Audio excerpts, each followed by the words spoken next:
Hey guys, what is up? It is me, J.M.A. Grenier, debut author of a mashup of teen drama, mystery, and sci-fi that is going to be released at some point this year, although hoping for September. Do you like my content? If so, click the subscribe button to see more of my content and ring the little bell to get notified of when I upload. I upload every single Tuesday, and any extra bonus content will be uploaded every single Thursday. If you like this type of content, hit the like button. It'll show me what you guys like and don't like. Today we are going to be doing another book review on a book that I was pretty curious about. I actually got this one as a gift from my best friend, and when I saw the premise of it, I was shook, man. I was like, okay, you know what? I need this kind of book because of the type of series that I am writing, right? Disclaimer, I did not write this book. I'm only doing a book review on it. All the rights belong to the author and the publishing house it is under. So today, the book I will be talking about is called The Decagon House Murders. The description is this, and this is why I got very interested in it, and I was so happy that my best friend got it for me. The lonely, rock-bound island of Tsunojima is notorious as the site of a series of bloody, unsolved murders. Some even say it's haunted. One thing's for sure, it's the perfect destination for the Kyoto University Mystery Club's trip. But when the first club member turns up dead, remaining amateur sleuths realize they will need all of their murder mystery expertise to get off the island alive. As the party are picked off one by one, the survivors grow desperate and paranoid, turning on each other. Will anyone be able to untangle the murderer's fiendish plan before it's too late? And also, fun fact about this author, this book is actually inspired by the British author And Then There Were None. Yes, I'm talking about Agatha Christie's books. The mystery writer herself. The one that was not allowed to read until she was 8, but she was like, you know what, I'm going to do it anyway, and ended up becoming one of the best well-known authors in pretty much the entire world. She's also the same one who wrote the Detective Poirot's series, as well, including The Orient Express and Death on the Nile, and so much more. That's the author that this book is inspired by. One of the things that threw me off a little bit about this one, you guys know me, I don't like giving bad book reviews, but this one is a 3.5 out of 5 for me. I know, right? My first book that's under 4 stars. I know. And I don't like giving bad book reviews because it gives the authors a bad rep. This is pretty much how they make their money too. This is free advertisement for the authors too. I did like the book, don't get me wrong, but there's not enough description. And because of the lack of character descriptions, it was very hard to connect with at least half of them. The only one that I really connected with was the first victim. It tore me apart. It really sucked. It really sucked because she was the only one that I connected with because there was enough description on her.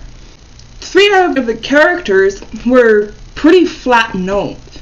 Like, they were flatlined pretty much the entire story, which was also foreshadowed by the ones who actually had a true personality. Like I said, for some reason, I kept having to turn the page. This book kept me guessing till the very last page. It's one of those books where every word matters. You really gotta pay attention. The rotation between the mainland and on the island was actually a very clever storytelling. But I am glad that it wasn't part of the entire book. It was only a part of at least the first half, and then after that it was just on the island and only on the island. But it was really good. The guy on the mainland was just trying to piece together about the things that could have happened on the island, but after a little while the guy did end up getting bored and was just like, you know what, I have enough pieces, I think everything's going to be a-okay. Little did he know he was very wrong. Meanwhile, like, things on the island where the university students are, things were like upside down. Like, they didn't know what the heck to do and how things were going to go. It was pretty well, very cleverly written in a way. Yeah, that was what I liked about this book. And the whodunit genre was actually very well executed in this book. I had no idea who it was. There were no hints. There was nothing. I don't even think there's even foreshadowing in this book at all. And I think that was pretty well done. In a way, I am pretty disappointed with like a huge lack of character descriptions, but I almost have the feeling that's intentional. Because, like I said, I had no idea who did it. I have no idea who's done it. I do like the diagram that the author did leave, just as like a reference on like what in the haystacks is going on. Like the diagram he left for the Decagon House. You see what I mean? Like, I like the fact that he put this here.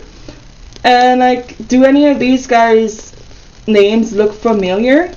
That's because those are code names for the university students on the best-selling authors in most of the world, if not the entire world, such as Poe is named after Edgar Van Gogh, Agatha is named after Agatha Christie, and so on and so forth. Like, these guys are named after, like, pretty well all the well-known authors of the world. Some of them French, some of them American, others are British.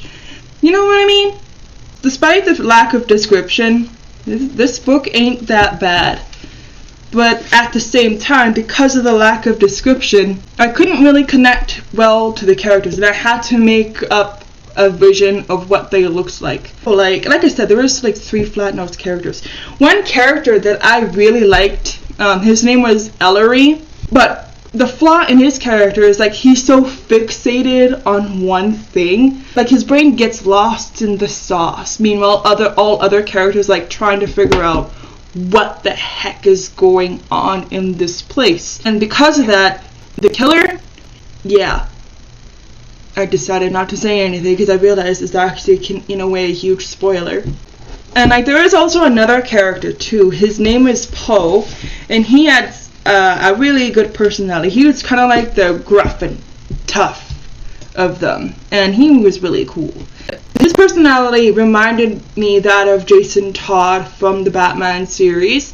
Hashtag not sponsored. I think I've pretty well said my piece about this one. Like, it is good, but it could have been a lot better. The overall rating for this one is 3.5 out of 5 whodunit. That's like all I've got for it. The cover is really cool. I like the cover, the way they did the cover and everything.